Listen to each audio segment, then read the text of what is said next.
possible. She agreed, put on her cloak, and took Nanine with her, so as not to return alone. 20 times I was on the point of not going, but the hope of a speedy return, and the fear of offending my father still more, sustained me, and I took my place in the train. "Till this evening," I said to Marguerite as I left her.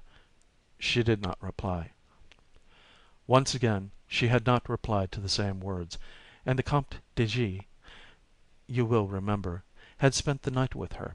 But that time was so far away that it seemed to have been effaced from my memory, and if I had any fear, it was certainly not of Marguerite being unfaithful to me. Reaching Paris, I hastened off to see Prudence, intending to ask her to go and keep Marguerite company, in the hope that her mirth and liveliness would distract her. I entered without being announced, and found Prudence at her toilette. "Ah!" she said anxiously, "is Marguerite with you?" "No." "How is she?" "She is not well." "Is she not coming?" "Did you expect her?" Madame Duvernoy reddened, and replied with a certain constraint: "I only meant that since you are at Paris, is she not coming to join you?" "No." I looked at Prudence. She cast down her eyes, and I read in her face the fear of seeing my visit prolonged. "I even came to ask you, my dear Prudence, if you have nothing to do this evening, to go and see Marguerite. You will be company for her, and you can stay the night. I never saw her as she was to day, and I am afraid she is going to be ill."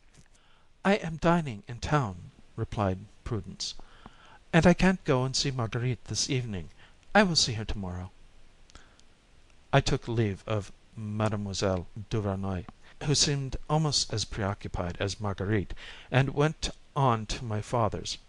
His first glance seemed to study me attentively. He held out his hand. "Your 2 visits have given me pleasure, Armand," he said. "They make me hope that you have thought over things on your side as I have on mine." "May I ask you, father, what was the result of your reflection?"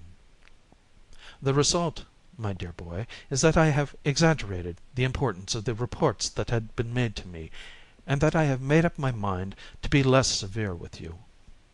"What are you saying, father?" I cried joyously. "I say, my dear child, that every young man must have his mistress, and that, from the fresh information I have had, I would rather see you the lover of Mademoiselle Gautier than of any one else." "My dear father, how happy you make me!" We talked in this manner for some moments, and then sat down to table. My father was charming all dinner time. I was in a hurry to get back to Bougival to tell Marguerite about this fortunate change, and I looked at the clock every moment. "You are watching the time," said my father, "and you are impatient to leave me. Oh, young people, how you always sacrifice sincere to doubtful affections!" "Do not say that, father. Marguerite loves me. I am sure of it." My father did not answer. He seemed to say neither yes nor no. He was very insistent that I should spend the whole evening with him, and not go till the morning. But Marguerite had not been well when I left her. I told him of it, and begged his permission to go back to her early, promising to come home again on the morrow. The weather was fine. He walked with me as far as the station. Never had I been so happy.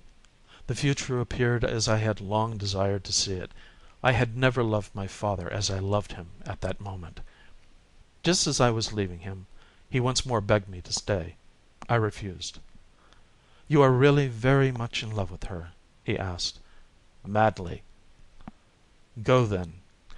And he passed his hand across his forehead, as if to chase a thought, then opened his mouth as if to say something, but he only pressed my hand, and left me hurriedly, saying, "Till tomorrow, then."